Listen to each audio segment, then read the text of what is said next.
हाय दोस्तों, एक बार फिर से हम ठोस के 9वें भाग या 9वें पार्ट के साथ उपस्थित हुआ हूँ, जिसके टॉपिक का नाम है विद्युतीय गुण के आधार पर ठोसों के प्रकार। इस पूरे चैप्टर में चूंकि ठोस ही पढ़ना है, ठोस के बारे में ही पढ़ना है, तो बार बार वही हेडिंग आएगी कि ठोसों के प्रकार। अभी आपने बंध के आधार पर देखा था 4 प्रकार के थे, ठीक है, जिसमें आणविक ठोस और सहसंयोजक ठोस, आयनिक और धात्विक ठोस पढ़ा। फिर क्रिस्टल के आधार पे आपने फर्स्ट टॉपिक पढ़ा था, जिसमें क्रिस्टलीय और अक्रिस्टलीय ठोस बताए गए थे। आज हम विद्युतीय गुण के आधार पे पढ़ने जा रहे हैं ठोसों के प्रकार, अर्थात types of solid on the basis of electric property. ठीक है, इसका मतलब सिंपल आप समझो, ब्लैक बोर्ड देखिए। जैसे यहाँ पर हमने लिया, मान लीजिए प्लास्टिक, क्या लिया? प्लास्टिक। और यहाँ पर हमने लिया लोहा। ठीक है, ये प्लास्टिक है और ये क्या है? लोहा। दोनों बेटा क्या है? ठोस है, सॉलिड है। ठीक है, दोनों सॉलिड है। तो अब इसमें देखते हैं, दोनों सॉलिड है। अब इसमें अगर हम इलेक्ट्रिक प्रोवाइड करें, अर्थात विद्युत धारा, ठीक है, विद्युत धारा हम इधर किनारे से टच करते हैं और इसमें भी विद्युत धारा प्रवाहित करते हैं, विद्युत धारा, ठीक है, इंटर करेंगे। अब आप बताइए कि विद्युत धारा इसमें भी डाल रहे हैं, इसमें भी डाल रहे हैं, ठीक है। विद्युत धारा प्रवाहित करने पर, इलेक्ट्रिक करंट फ्लो करने पर, दोनों में अगर हम टच करें तो किससे करंट लगेगा? लोहे से या प्लास्टिक से? ठीक है, अगर इधर हम टच करें करंट लगेगा? बोलो नहीं लगेगा ना, वही चीज। और इसमें क्या है, अगर इधर हम धारा प्रवाहित करके इधर टच करते हैं तो क्या होगा? जोर का झटका लगेगा और आप दूर जाके देंगे। ठीक है, अर्थात ये जो लोहा ठोस है और प्लास्टिक भी ठोस है, ये अपने अंदर इलेक्ट्रिक करंट फ्लो कर रहा है, अर्थात विद्युत धारा प्रवाहित हो रही है, मगर इसके अंदर नहीं हो रही। जबकि दोनों ठोस हैं, लेकिन दोनों के अंदर, अपने अंदर अलग अलग क्या है? टेंडेंसी है करंट फ्लो करने की, कि ये कंडक्ट करता है, ये फ्लो करता है, ये नहीं करता है। ठीक है ना, बस इसका मतलब दोनों ठोस है लेकिन दोनों भिन्न है विद्युत गुण के आधार पर। तो इस टाइप से हम कह सकते हैं कि जो विद्युतीय गुण है उसके आधार पर ठोस भिन्न प्रकार के होते हैं। तो आइए देखते हैं कितने प्रकार के होते हैं। ठीक है, तो विद्युतीय गुण के आधार पर, ठीक है, ये 3 प्रकार के होते हैं। ठीक है, कितने प्रकार के होते हैं? 3 प्रकार के होते हैं। ठीक, पहला है चालक ठोस, या जिसे सुचालक कहते हैं, ठीक है, कंडक्टर। दूसरा है कुचालक ठोस, या ठीक है, यहाँ पर हम जैसे चालक है तो चालक कहो, चाहे सुचालक कहो, चाहे विद्युत चालक कहो, तो यहाँ पर इसे हम विद्युत रोधी भी कहते हैं। ठीक है, विद्युत रोधी ठोस, ब्रैकेट में लिखते हैं कुचालक। बात वही है, नाम भले अलग है, मतलब सबका एक। ठीक है, विद्युत चालक या चालक ठोस, विद्युत रोधी ठोस, चालक ठोस को सुचालक और रोधी कुचालक। और तीसरा आपका जो बेटा है वो अर्धचालक ठोस है। क्या है? अर्धचालक ठोस। ठीक है, सेमी कंडक्टर कहते हैं इसे। ठीक है, कंडक्टर अंग्रेजी में, इंग्लिश में कंडक्टर, ठीक है, नॉन कंडक्टर और सेमी कंडक्टर। ठीक, ये 3 प्रकार के ठोस, अर्थात on the basis of electric property types of solid जो होते हैं वो 3 टाइप्स होते हैं। There are 3 type of solid on the basis of electric property. First is known as the conductor, that is called the चालक solid, अर्थात सुचालक। Second is known as non conductor, अर्थात विद्युत रोधी ठोस या कुचालक भी कह सकते हो। And third is known the semi conductor, जिसे अर्धचालक ठोस भी कहते हैं। तो अब हम बारी बारी से, इसका बहुत सिंपल है, रटना नहीं है, सिर्फ इसकी डिफिनेशन, इसकी हेडिंग से निकल जाएगी। ठीक है, चालक मतलब जो चालन करे, क्या? विद्युत, कहाँ? अपने अंदर। ठीक है, उसे चालक कहते हैं, सुचालक। जैसे सभी धातुएं, ठीक है, लोहा, सोना, चांदी आदि, ठीक है, ये इसके एग्जाम्पल्स होते हैं। ठीक है, अब हम बारी बारी से एक एक करके पढ़ते हैं, इसे आप नोट कर लीजिए। पहला है जैसे सुचालक किसे कहते हैं? ठीक है, कि वे ठोस जो विद्युत चालन का कार्य करते हैं, ठीक है, करते हैं, उसे चालक ठोस, या सुचालक या विद्युत चालक कहते हैं। ठीक है, बेस्ट एग्जाम्पल। ठीक है, इसका सबसे अच्छा उदाहरण है बेटा, आप कह सकते हो सभी धातुएं। क्या है? सभी धातुएं, जैसे लोहा, सोना, ठीक है, चांदी, कॉपर, एल्युमिनियम, ईटीसी। ठीक है, आपने घरों में देखा होगा कि अगर हमको करंट एक घर से दूसरे घर में या एक मकान से दूसरे मकान में या एक एंड से दूसरे एंड में ले जाना हो, हम तार का प्रयोग करते हैं। ठीक है, उस तार में क्या होता है? कॉपर होता है। ठीक है, एल्युमिनियम भी किसी किसी तार में होता है। समझ में आ गई बात कि नहीं? तो इस तरह से ये कॉपर और एल्युमिनियम ऐसे तार के रूप में हम यूज करते हैं तो धातुएं ही, ठोस ही, जो बिजली यानी विद्युत धारा का फ्लो अपने अंदर से करके इस तरफ से उस तरफ को करंट को फ्लो कर देती है। अर्थात ये अपने अंदर करंट का फ्लो करती हैं, और जो अपने अंदर करंट का फ्लो करे ऐसे ठोस को हम चालक, ठोस या सुचालक कहते हैं। एग्जाम्पल आ गया। बट यहाँ पर एक बात ध्यान देने वाली है कि जैसे लोहा भी करंट फ्लो करता है, सोना भी, चांदी भी, एल्युमिनियम भी, कॉपर भी, कौन बेस्ट चालक होता है? Who is the best electric conductor?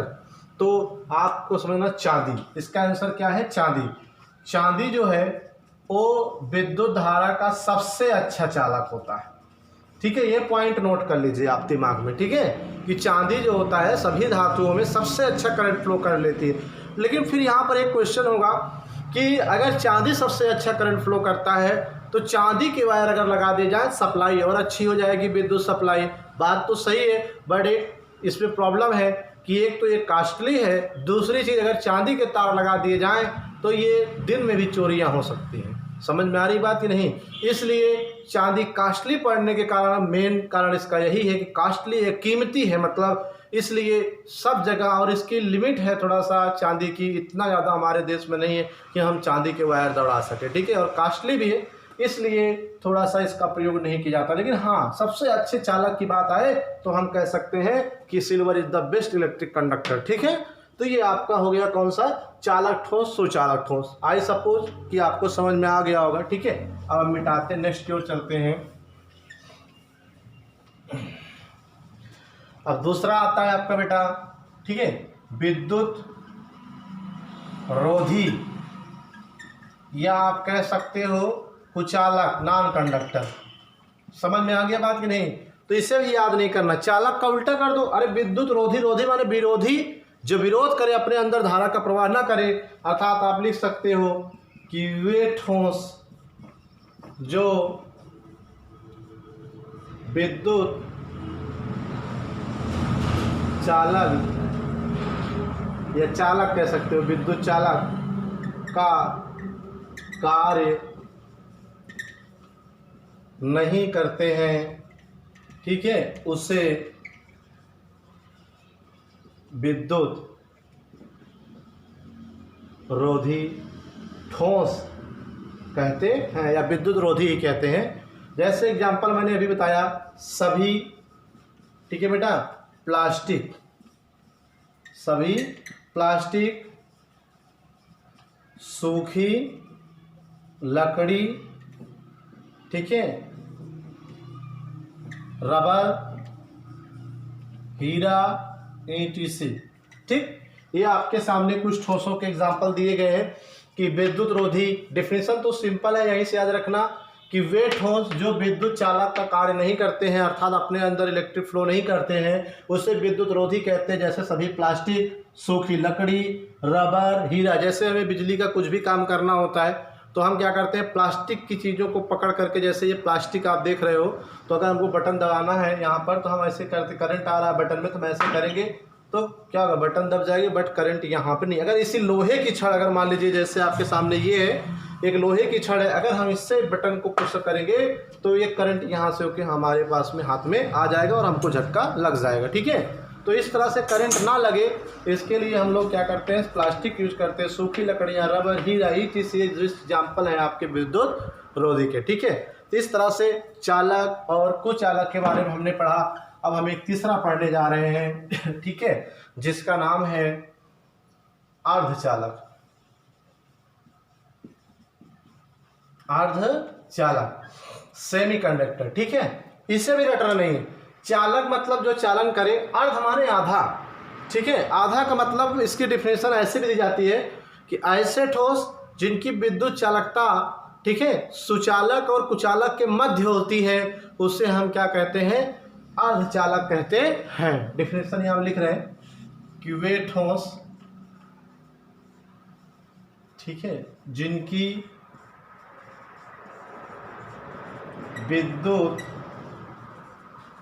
चालकता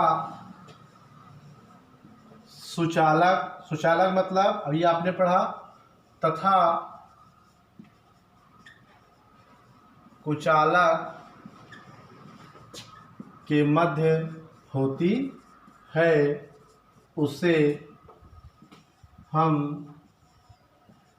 क्या कहते हैं, सेमीकंडक्टर अर्थात अर्धचालक कहते हैं। ठीक है, क्या कहते हैं, अर्धचालक। It is the best example. जैसे कि आपको पता होगा रसायन विज्ञान के अंतर्गत कुल एलिमेंट्स की संख्या, कुल तत्वों की संख्या 118 है। 118 में 3 प्रकार के तत्व हैं।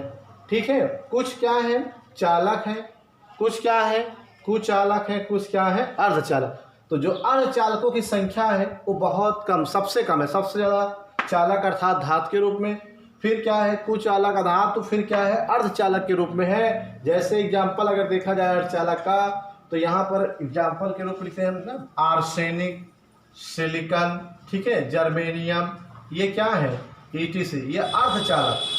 ठीक है, सिलिकॉन, जर्मेनियम एक अच्छे अर्धचालकों में गिने जाते हैं, इसलिए आप एग्जाम्पल आप याद रखेंगे। ठीक है, नोट कर लीजिए इसे, फिर आगे हम लोग पढ़ते हैं।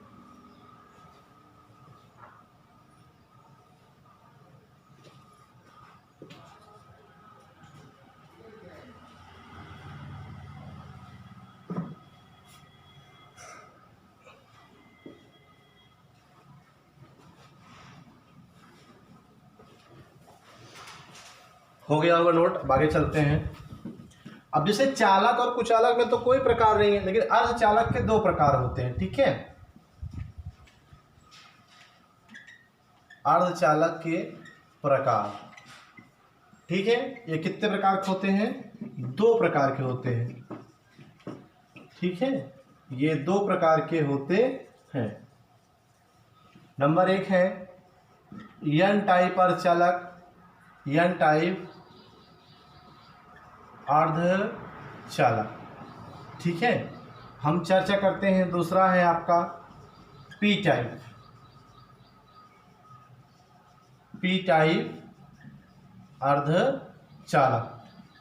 ठीक है, तो N टाइप अर्धचालक और P टाइप अर्धचालक होते हैं, 2 प्रकार के होते हैं। मतलब there are 2 type of the semiconductor, first is known as the N type semiconductor and second is known as P type अर्धचालक। तो आइए देखते हैं what do you mean about N type अर्धचालक। N टाइप अर्धचालक दोनों अर्धचालक है, बट N टाइप और P टाइप पे क्यों कहते हैं। ठीक है, तो N टाइप अर्धचालक मतलब जैसे एक अर्धचालक लेते हैं सिलिकॉन, ठीक है, इसका क्रमांक होता है बेटा 14। तो सिलिकॉन का अगर इलेक्ट्रॉनिक विन्यास करें तो 2 8 4 आता है। बाहरी कोष में कितने इलेक्ट्रॉन आए, कुल 4 इलेक्ट्रॉन आए। ठीक है, कितने इलेक्ट्रॉन आए, 4 इलेक्ट्रॉन आ गए हैं। अब जैसे अर्धचालक की चालकता को बढ़ाना हो, ठीक है, जैसे अर्धचालक की चालकता 50%, मगर मुझे 60% करना है। ठीक है, 10% इंक्रीज करना है इसकी चालकता को, तो हम क्या करते हैं, इसमें कुछ मिलाते हैं। ठीक है, तो जब अर्धचालक, सिलिकॉन क्या है बेटा, अर्धचालक है। ठीक है, मान लीजिए सिलिकॉन अर्धचालक है, इसके वाहक कोष में 4 इलेक्ट्रॉन है। ठीक है, और किसी भी तत्व के अगर वाहक कोष में 4 इलेक्ट्रॉन है तो उसको अष्टक पूरा करने के लिए 8 इलेक्ट्रॉन कम से कम होना चाहिए। तो सिलिकॉन के बाहर 4 है, तो इसे और 4 अगर मिल जाए तो अष्टक पूरा कर लेगा। तो ऐसी स्थिति में हम कह सकते हैं कि N टाइप अर्धचालक, ध्यान दीजिएगा कि जब आप किसी अर्धचालक में, सिलिकॉन अर्धचालक है, किसी अर्धचालक में 5 संयोजी वाले तत्व, ठीक है, जैसे आर्सेनिक, आपका आर्सेनिक के बाहर 5 होता है तो उसके 5 संयोजी तत्व कहते हैं। तो जब किसी 5 संयोजी तत्व को अर्धचालक में मिला दिया जाता है तो उसके 5 इलेक्ट्रॉन जो है उनमें से 4 इलेक्ट्रॉन अर्धचालक के 4 इलेक्ट्रॉन से मिल करके 4 + 4, ठीक है, इज इक्वल टू 8 इलेक्ट्रॉन पूरा कर लेते हैं। ऐसे स्थिति में 1 इलेक्ट्रॉन बच जाता है। भाई 4 सिलिकॉन के बाहर है, देख ही रहे हो, और आर्सेनिक मैंने इससे मिलाया। यहाँ देखिए कि ये सिलिकॉन है, इसके बाहर 4 है। ठीक है, इसमें मैंने क्या मिला दिया बेटा, आर्सेनिक मिला दिया, और इसके बाहर कितना है, 5 है। जब इसमें मिलाया तो इसका 4, जब इसमें मिला दिए तो इसका 4 इलेक्ट्रॉन इससे मैच कर गए, यानी 4 4 कितना हो गया 8। लेकिन एक बच रहा है, 5 में 4 ही इसके साथ ऐड हुए, एक इलेक्ट्रॉन बच रहा है। तो जो एक अतिरिक्त इलेक्ट्रॉन बचा, ठीक है, वही इलेक्ट्रॉन इस क्या अर्धचालक की चालकता में वृद्धि कर देता है। तो इस टाइप के अर्धचालक को हम क्या कहते हैं, एन टाइप अर्धचालक कहते हैं। ठीक है, क्लियर हुआ? इतना याद रखो कि जब किसी अर्धचालक में 5 संयोजी वाला तत्व मिलाते हैं तो 5 संयोजी तत्व का 4 इलेक्ट्रॉन अर्धचालक के 4 इलेक्ट्रॉन से मिलकर अष्टक पूरा करता है, और जो शेष 1 इलेक्ट्रॉन बचता है वही 1 इलेक्ट्रॉन अर्धचालक की चालकता में वृद्धि कर देता है। तो इस टाइप के अर्धचालक को क्या कहते हैं, एन टाइप अर्धचालक कहते हैं। एग्जाम्पल में आप दे सकते हो, जैसे इसका एग्जाम्पल है कि आर्सेनिक 5 संयोजी है, इसको सिलिकॉन मिलाया 4 था, इसका 4 इलेक्ट्रॉन क्लियर किया 8, एक जो अतिरिक्त इलेक्ट्रॉन बचा वही एक अतिरिक्त इलेक्ट्रॉन इसकी अर्धचालकता में क्या करता है, वृद्धि कर देता है। तो इसे क्या कहते हैं, एन टाइप अर्धचालक कहते हैं। ठीक है, अब पी टाइप हम लोग देखते हैं, पी टाइप अर्धचालक क्या होता है। तो पी टाइप अर्धचालक में भी कुछ ऐसा ही है बट थोड़ा सा, ठीक है, पी टाइप अर्धचालक।